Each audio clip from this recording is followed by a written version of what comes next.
Olá pessoal, este é o nono e último vídeo da série Ensinando Computadores a Resolverem Problemas. Hoje vamos falar de coleção de dados, arrays, vetores e matrizes. Imagine que você tem um problema que tenha que trabalhar com um conjunto de dados do mesmo tipo, como por exemplo, verificar as diferentes temperaturas ao longo de um dia, ou mesmo registrar os valores dos dados ao longo de uma partida, ou então os números dos jogadores de um time. Se fôssemos utilizar o que aprendemos até agora nessa série, iríamos criar uma variável para cada informação que precisássemos manipular. No entanto, existe uma maneira mais eficiente para trabalhar com esse tipo de problema, que é utilizando arrays ou vetores. A linguagem C não possui implementação de um vetor nativo, só possui implementação de um array. Mas o que precisamos entender é que, dentre outras atribuições, a diferença entre arrays e vetores é a seguinte: arrays são conjunto de dados de tamanho definido, e vetores são conjuntos de dados de tamanho dinâmico. Cada linguagem possui uma implementação específica de vetores e arrays, mas em geral eles se comportam de uma mesma forma. Outra informação extremamente importante é que a contagem dos computadores começa em 0. Então, a primeira posição de um array é 0 e não 1, como normalmente vemos em matemática. Portanto, a primeira posição é 0, a segunda é 1, a terceira é 2 e assim por diante. A sintaxe de um array é bem simples. Conforme a criação de uma variável, nós temos o tipo, o nome da variável, e em seguida o nome, abrimos colchete e definimos o tamanho, ou seja, a quantidade de elementos que esse array terá. Temos também um caso especial de arrays que são as matrizes. A representação é semelhante à que vemos na matemática. No entanto, a contagem dos elementos começa em 0, 0 e assim por diante. Temos uma distribuição de linhas por colunas. A sintaxe é bem semelhante à do array. Temos um tipo, o nome, só que ao invés de um conjunto de colchetes, temos dois. O primeiro colchete representa as linhas da matriz e o segundo colchete representa as colunas. Um ótimo exemplo de array que temos em C é o uso de strings. Por definição, string é um conjunto de caracteres. Na linguagem C não existe a implementação nativa da estrutura string. E uma forma de utilizarmos um conjunto de caracteres como um nome, conforme utilizamos no primeiro programa que criamos, é utilizar um array de char, ou seja, um array de caracteres. Portanto, definimos o tipo, o nome e o tamanho desse campo, que será 20 caracteres. Para exemplificar os arrays, vamos criar um programa bem simples, mostrando como utilizá-los.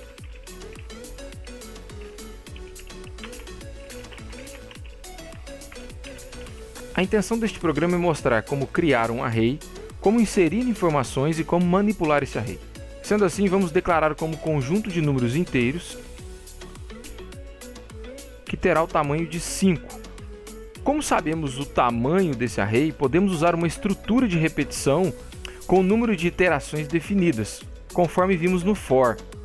Então utilizamos for, o índice,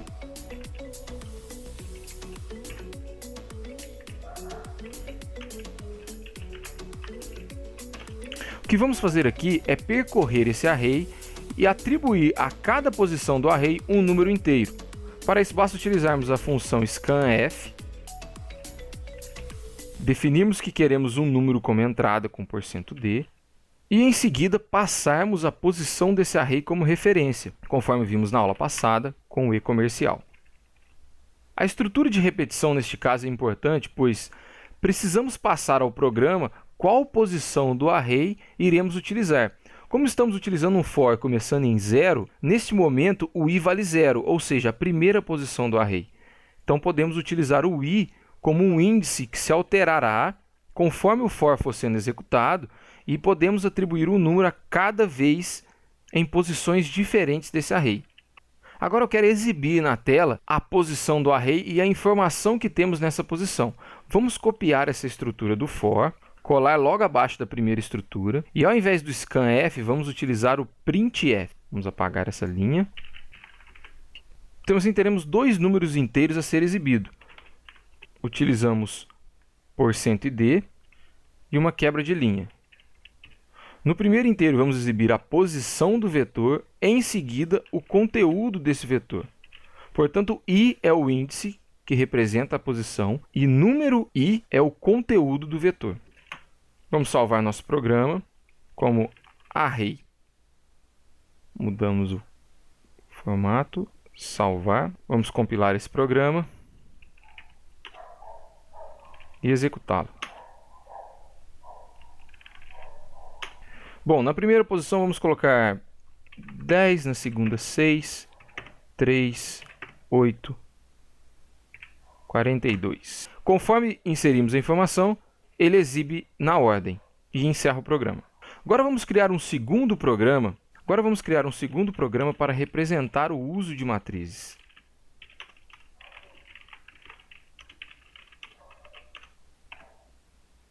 O que vamos fazer é bem semelhante ao que fizemos com arrays.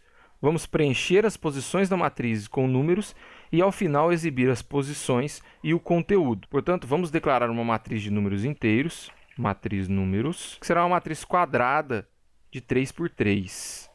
Perfeito. Conforme fizemos com arrays, nós também sabemos a quantidade exata de linhas e colunas de uma matriz. Podemos utilizar a mesma estrutura de repetição. Como o for trabalha com um índice único, precisamos de um segundo índice, pois um deverá representar a linha e o outro representar a coluna. Dentro do escopo deste for, já temos uma variável índice chamada i. Então, declararemos uma outra variável, um outro índice j, que seguirá o mesmo padrão.